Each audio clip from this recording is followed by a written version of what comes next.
Vamos continuar para a nossa aula. A nossa primeira aula será de negociação.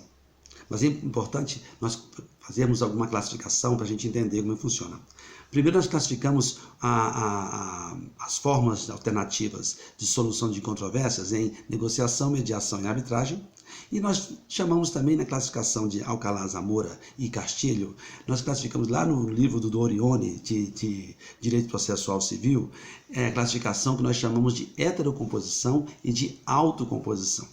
A heterocomposição é quando você tem um terceiro para resolver o conflito. E nós colocamos na heterocomposição, nós colocamos a jurisdição, que é o juiz, e nós colocamos também a arbitragem. Algumas pessoas colocam, teoria gera processo, né, gente? É teoria. Algumas pessoas colocam uma mediação como uma solução para o terceiro. Mas no caso da mediação, ele só apresenta uma solução e as partes é que se adequam àquela solução ou eles decidem aquela solução. Uma discussão complexa, mas a conciliação e a negociação são autocomposição.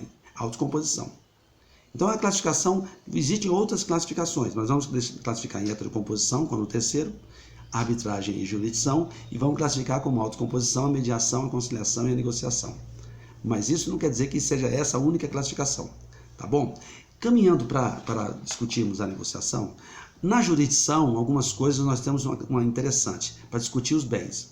Os bens disponíveis podem ser discutidos pela solução pacífica das controvérsias.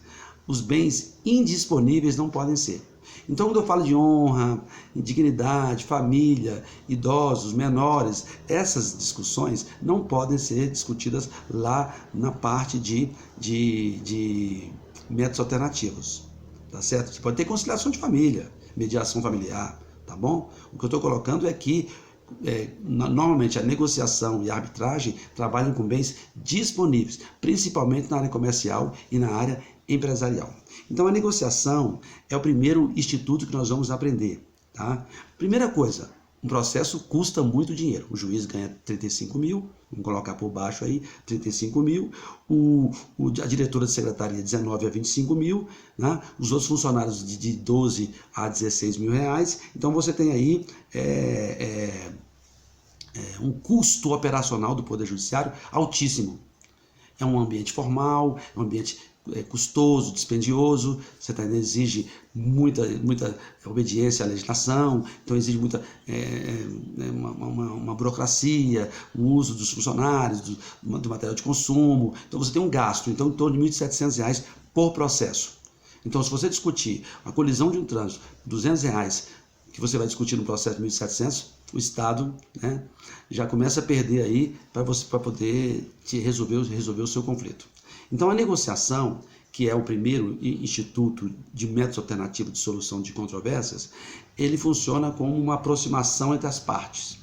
Aqui não há um terceiro neutro. Aqui as partes do processo de conversações começam a discutir para chegar a uma solução pacificadora.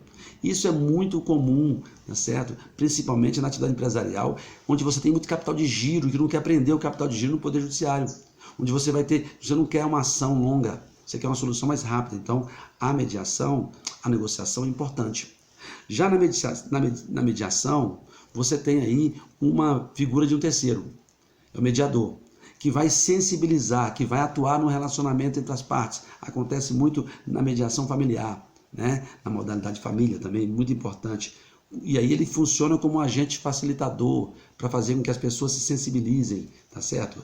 Existe uma discussão sobre mediação e conciliação, né, tá certo? Dentro do direito norte-americano, lá fala-se mediação facilitadora e passiva e mediação avaliadora ativa, que se assemelha à conciliação. Aqui nós temos a Lei 9.099, né, que permite que, antes que o processo chegue ao juiz, passe por uma conciliação, né, passe por uma forma de resolver o problema antes de chegar ao Poder Judiciário, porque depois que chega ao Poder Judiciário, aquele objeto que se discutido passa para o juiz e o juiz vai decidir. E aí, né, é importante que as pessoas tenham consciência disso. Daqui a pouco a gente continua.